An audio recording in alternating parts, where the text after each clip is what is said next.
बालक के सर पे गुरु हाथ रहे तेरा। गुरु ऐसे विनय दे दे,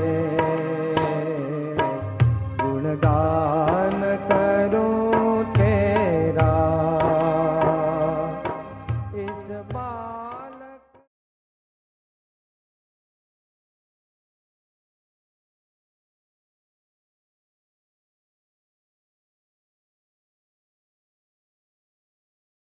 દિવાળીમાં દીવો પ્રગટાવીએ છીએ, દીવા પ્રગટાવીએ છીએ.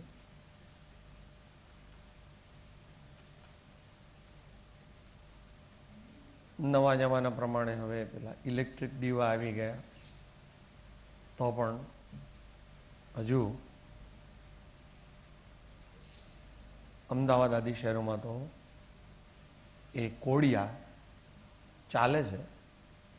ગઈકાલે ઇન્ફોર્મેશન હતી કે દિવાળી દરમિયાન 2 લાખ કોડિયા વેચાય છે. કોડિયાથી શું કરવું છે?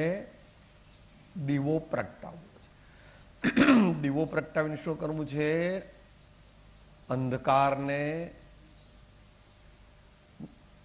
ભગાડવો છે, અંધકારનો નાશ કરવો છે, સાચા પ્રકાશને પામવું છે.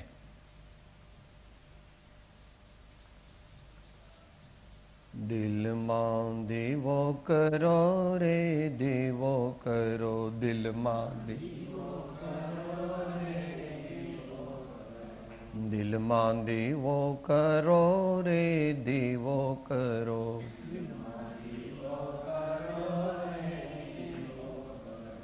દિલમાં દેવો કરો રે દેવો કરો.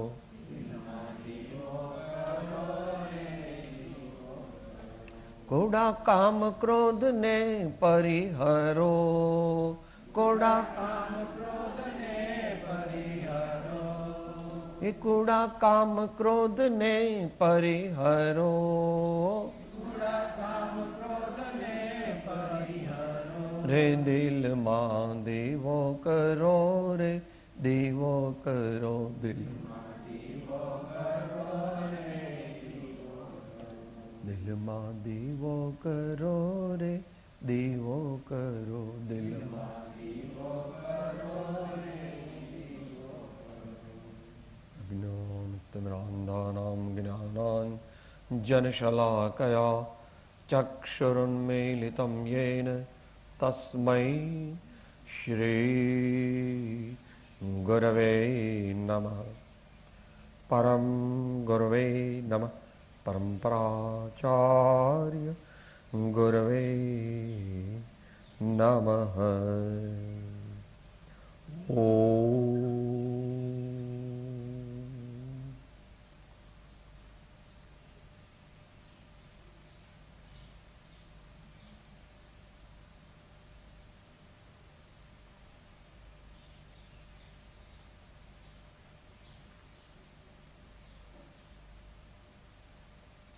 નિયત ક્રમ પ્રમાણે આત્માનુશાસનની વિચારણા કરવાની છે.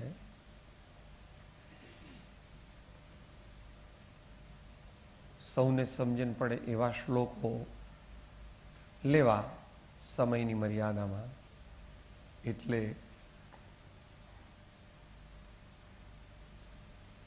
145મો શ્લોક વિચારીએ,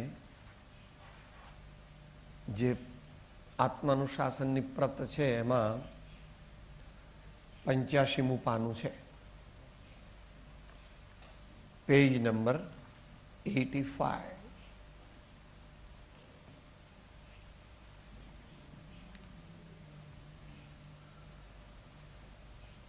એક એક લીટી ઝીલીશું. 2-3 જણ વચ્ચે છે ને, એક થોડીક ઓછી પ્રત છે.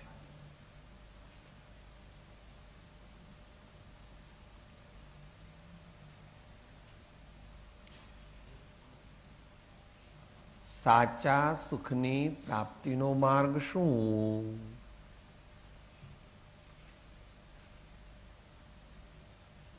જીવનનો વિકાસ કેવી રીતે થાય? આત્મકલ્યાણ કેવી રીતે થાય? જીવનમાં અને સમાજમાં શાંતિ કેવી રીતે પ્રગટે? નો જવાબ આચાર્ય ભગવાન આપે છે.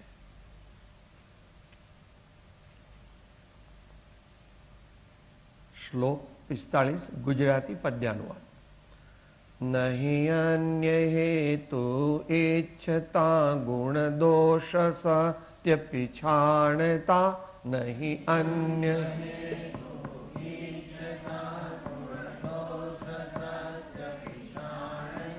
તે જ્ઞાની વર ગુણ ગ્રહણ કરતા દોષ દૂરે ત્યાગતા. તે જ્ઞાની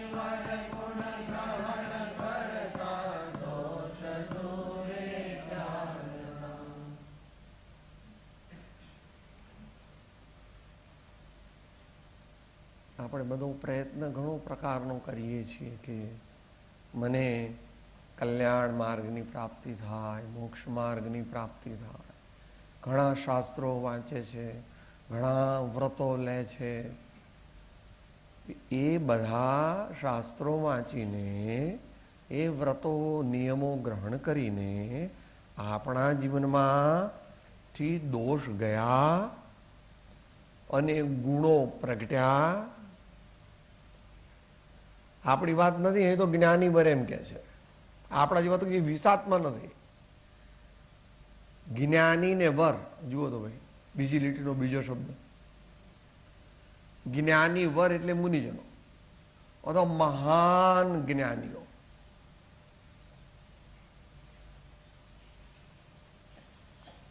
શું કરે છે? નહીં અન્ય હેતુ ઈચ્છતા ગુણ દોષ સત્ય પીછાણ.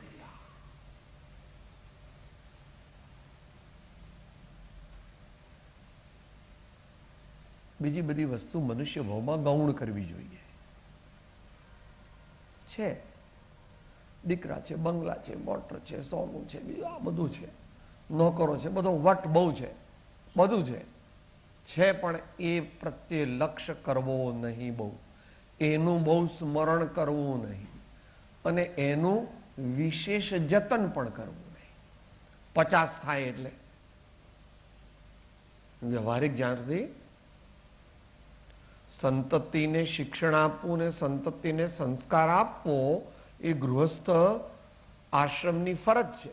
એ સપ્રમાણ સામાન્ય મનુષ્યના જીવનમાં 20 વર્ષથી 35 વર્ષની ઉંમર સુધી અર્થરૂપી પુરુષાર્થની, કામરૂપી પુરુષાર્થની મુખ્યતા હોય છે. સામાન્ય મનુષ્ય, મોટા પુરુષની વાત છે જ નહીં. એમ તો સીધો કૂદકો જ માર્યો. જેને ધરી બાલકપણે દીક્ષા કમઠમાન વિદાર કે.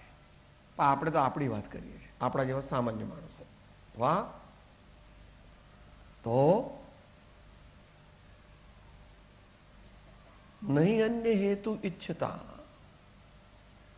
માળા કશાની જપવાની નહીં. માળા ભગવાનની, માળા ગુરુની, માળા ધર્મની. અઘરું છે, અઘરું છે.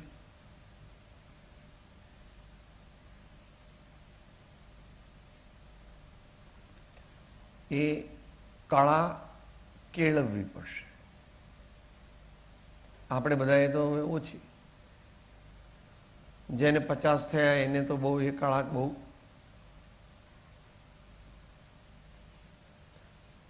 છોકરાઓને કહું, ખપ પૂરતું અમને પૂછો. અમે ડાયરેક્ટ ઇન્વોલ્વમેન્ટ કરવી નથી. અમારે દુનિયાના કાર્યોમાં ડાયરેક્ટ ઇન્વોલ્વમેન્ટ કરવી નથી. જેટલી પોતાની ફરજ હોય એટલી બજાવવી પડે.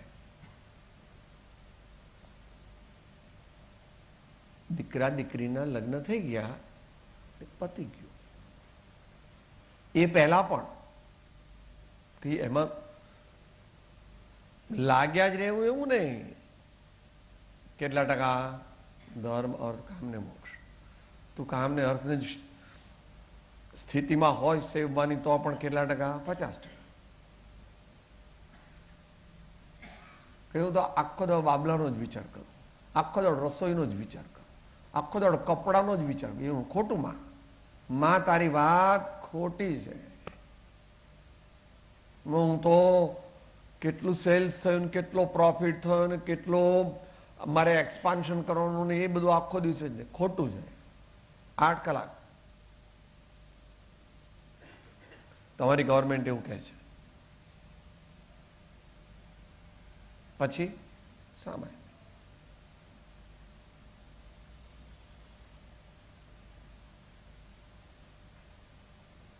બીજી વસ્તુમાં મનને ચોંટાડવું નહીં. જાય ખરું અને લઈ પણ જવું પડે. ભૂખ લાગે તો આહાર કરવો પડે, અમુક ટાઈમ થાય તો સ્નાન કરવું પડે, અમુક ટાઈમ થાય તો નોકરીએ જવું પડે, અમુક ટાઈમ થાય તો બાબાને કે બેબીને મૂકવા જવું પડે નિશાળે અથવા લેવા જવું પડે.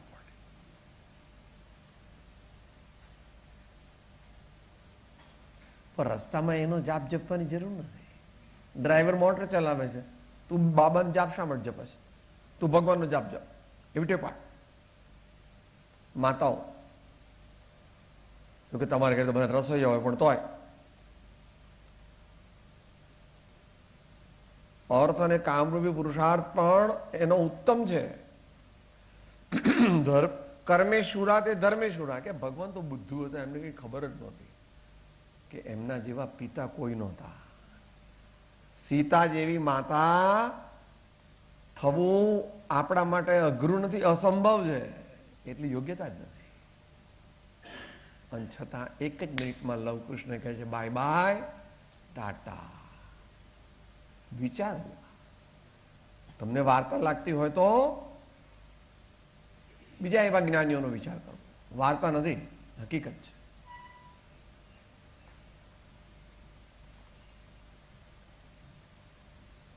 સ્કૂલ આવે એટલે પછી બાબાનો વિચાર કરવાનો. રસ્તામાં બાબાનો વિચાર કરવાની કઈ જરૂર.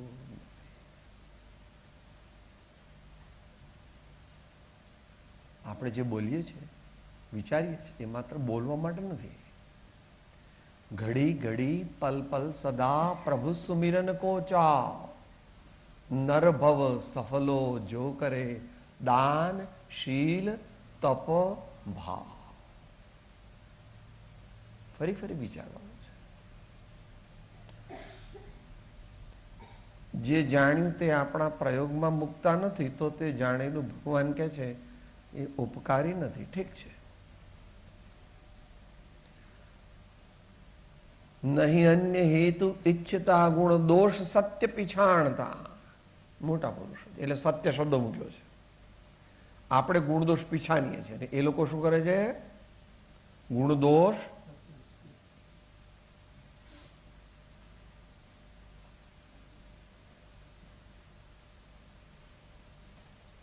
સમ્યક જ્ઞાનની વ્યાખ્યા કરી છે. શબ્દ જુદો વાપર્યો છે આચાર્ય દેવે. પાંડિત્યમ હિ પદાર્થાનામ ગુણ દોષ વિનિશ્ચય. કે પંડિત કોણ કહેવાય? કે ભગવાન બંધાથી વાદીદેવ સુધીનું છે. પાંડિત્યમ હિ પદાર્થાનામ ગુણ દોષ વિનિશ્ચય. નિશ્ચય નહીં. જગતના જેવો બુદ્ધિથી નિશ્ચય કરે છે અને જ્ઞાની સંતો ભગવાનની આજ્ઞાથી વિનિશ્ચય કરે છે. નિશ્ચય ને વિનિશ્ચયમાં શું ફેર? નિશ્ચય ને વિનિશ્ચયમાં શું ફેર? પોતાની બુદ્ધિને પાછળ રાખવીને ભગવાનની આજ્ઞા અને સદગુરુની આજ્ઞાને આગળ રાખ, એનો વિનિશ્ચય. અને મને બધી ખબર છે, મને બધા શાસ્ત્રો આવડે છે, મને તત્વનો નિર્ણય થયો છે, હું બધું જાણું છું, એનું નામ નિશ્ચય. એ જૂઠો છે. એ જૂઠો છે. કોઈને બીજું આગમ પ્રમાણ જોઈતું હોય તો હરિભદ્ર સુરી મહારાજે કીધું છે જ્ઞાની ને અજ્ઞાનીનું સ્વરૂપ. જે આગમ અને ગુરુની આજ્ઞાને આગળ રાખે છે અને પોતાની બુદ્ધિને પાછળ રાખે છે તે જ્ઞાની છે. અને જે પોતાની બુદ્ધિને આગળ રાખે છે અને જ્ઞાનીને આગમ શાસ્ત્રની આજ્ઞાને પાછળ રાખે છે તો એ જ્ઞાની નથી, મતાર્થી છે, સ્વચ્છંદી છે. ગુણ દોષ સત્ય પીછાણતા તે જ્ઞાની વર ગુણ ગ્રહણ કરતા દોષ દૂરે ત્યાગતા.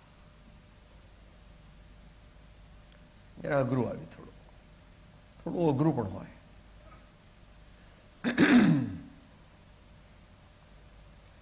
સમયસારની 34મી ગાથા આવી અને સમયસારની 73મી ગાથાની ટીકા આવી. શું કહે છે? તે જ્ઞાની વર ગુણ ગ્રહણ કરતા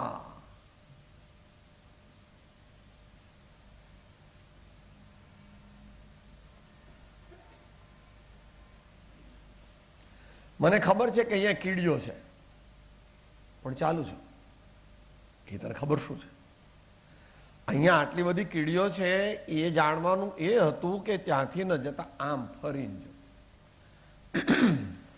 આટલી બધી કીડીઓ છે, કૂદકો મારીશ તોય 50 મરી જશે, એક પગ પડશે. આટલી બધી કીડીઓ છે.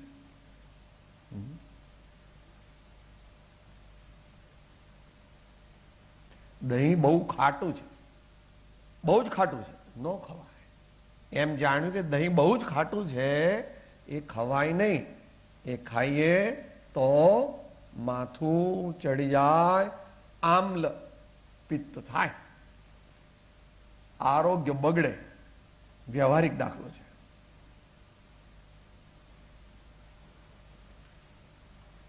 એમ કે 34મી ગાથા સર્વાન ભાવાન યસ્માત પ્રત્યાખ્યાતિ પરાન ઇતિ જ્ઞાત્વા.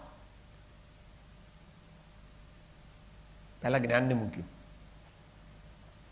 34મી ગાથા છે સ્વભાવને પર જાણ્યું. જાણ્યું પચખાણ કર્યા તો જાણ્યું કહેવાય, અને સાચું જાણે તો પચખાણ કરે જ. બેનો સંબંધ, બેનો સમન્વય છે.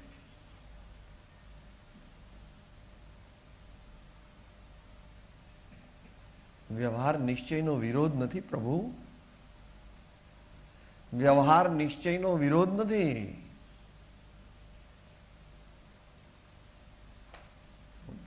સમયસારનો પ્રારંભમાં પણ કહે છે અને છેલ્લે પણ કહે છે ઉભયનય વિરોધ ધ્વંસિની સ્યાત પદાંકે જીનવચસી રમંતે યે સ્વયં વાંત મોહા. ઉભયનય વિરોધ ધ્વંસિની સ્યાત પદાંકે જીનવચસી રમંતે યે સ્વયં વાંત મોહા. ઉલટી રહી ગઈ મોહ. ભગવાનની વાણી, ભગવાનની વાણી નિષ્પક્ષ, નિરાગ્રહી, શાંતિ, સમ્યક જ્ઞાન અને સમાધિને આપનારી. છેલ્લે સર્વ વિશુદ્ધ જ્ઞાન અધિકારમાં પણ કહે છે સ્યાદવાદ કૌશલ સુનિશ્ચલ સંયમાભ્યામ યો ભાવયત્ય હરહ સ્વમિહોપયુક્ત તે સાધકત્વમધિગમ્ય ભવન જ્ઞાનક્રિયાનય પરસ્પર તીવ્ર મૈત્રીમ પાત્રિકૃત શ્રયતિ ભૂમિ મીમાંસ એક. મને થોડું અઘરું છે પણ વાંચવું ઘેર જઈને. આપણને ઉપરથી વાંચવાથી એમ લાગે છે કે સાહેબ ને નિશ્ચયનો પક્ષપાત થઈ ગયો છે, નિશ્ચય નહીં કહેતા.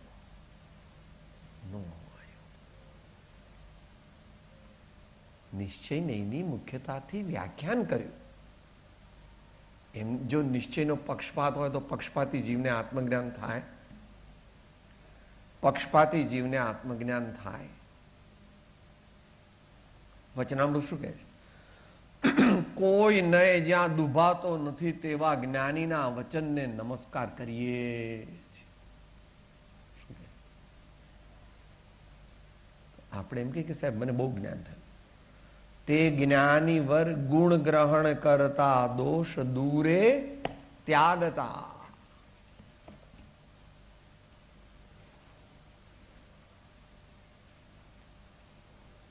બોલીએ છીએ, આત્મસિદ્ધિમાં બોલીએ છીએ, સમયસારમાં બોલીએ છીએ, બીજા શાસ્ત્રોમાં પણ બોલીએ છીએ. કર્મ બંધ ક્રોધાદિથી હણે ક્ષમાદિકતે પ્રત્યક્ષ અનુભવ સર્વને તેમાં શો સંદેહ. જીવ વર્તતા ક્રોધાદિમાં સંચય કર્મનો થાય છે. સૌ સર્વદર્શી એ રીતે બંધન કહે છે જીવને. તો આપણે ક્રોધ કરવાનો કે ક્ષમા રાખવાની? અભ્યાસ કરવાનો. એકલા ક્રોધની વાત નથી. અભિમાન કરવાનું, લોકોને છેતરવાના, બહુ તૃષ્ણા વધારવાની કે સાહેબ મારે 28 જ સાડીઓ છે, થઈ રહે ગઈ એટલે બીજી 10 લાવવાની છે. એને પપ્પા ના કહે છે પણ હું તો હટ કરું છું, દિવાળીમાં અપાવવાની. પતિ પાસે હઠ ન કરાય, પતિને વિનંતી કરાય. કોણ કહેવાય? સહધર્મચારી કોણ? મને આમ જ કરવાનું છે, મને આમ જ જોઈએ છે. એવું ન કહેવાય, એવું ન કહેવાય. કે તમારા ધર્મમાં આવું આવે કે પતિ પત્નીએ કેવી રીતે વર્તવું? ભગવાન સર્વજ્ઞ દેવ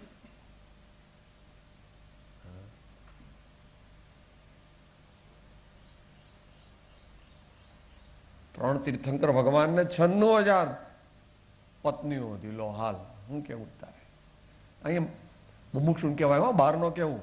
એ તો 2 લાફા મારીને સાયકોલોજી પેલી સિકાયટ્રિક હોસ્પિટલમાં મૂકી દે. કોઈના પ્રત્યે મોહ નથી. 96,000 માંથી કોઈ પણ પ્રત્યે મોહ. કેમ? દેહ પ્રત્યે જ મોહ નથી. એવા ભગવાન છે. એવા ભગવાનને માને એ સાથે અંત મંગળ. એવા ભગવાનને માનવા. અત્યારે બુદ્ધિમાં બેસતું નથી. ધીમે ધીમે ધીમે બેસ, અભ્યાસ કરવો, વૈરાગ્ય રાખવો, સદગુણો ગ્રહણ કરવા, દોષોને કાઢવા. દિવાળીમાં આ જ કરવાનું છે. જમા ને ઉદા, ગુણો ગુણો ગુણો વધારવા વધારવા વધારવા. દોષો. મારે ક્રોધ નથી કરવો, મારે અભિમાન નથી કરવું, નિંદા નથી કરવી, મારે ઈર્ષા નથી કરવી, મારે તૃષ્ણા વધારવી નથી. જરૂર પૂરતું બરાબર છે. સામાન્ય જોઈએ શ્રાવકને વ્યવહારિક પ્રસંગો ઉકેલવા થોડું સેવિંગ પણ જોઈએ, પણ એની માત્રા, એની માત્રા. અંતમંગળ સૌ સાથે જ બોલીએ. પરિપૂર્ણ જ્ઞાને પરિપૂર્ણ ધ્યાને પરિપૂર્ણ ચારિત્ર બોધે ત્વદાન નિરાગે મહાશા મૂર્તિ તમારે પ્રભો પ્રાર્થના શાંતિ લેશો અમારે પ્રભો પ્રાર્થના શાંતિ લેશો અમારે પ્રભુ પ્રાર્થના શાંતિ લેશો અમારે ગુરુદેવ પરમ કૃપાળો દેવ ત્રિલોકનાથ સબ સંતન કી આનંદ. ઓમ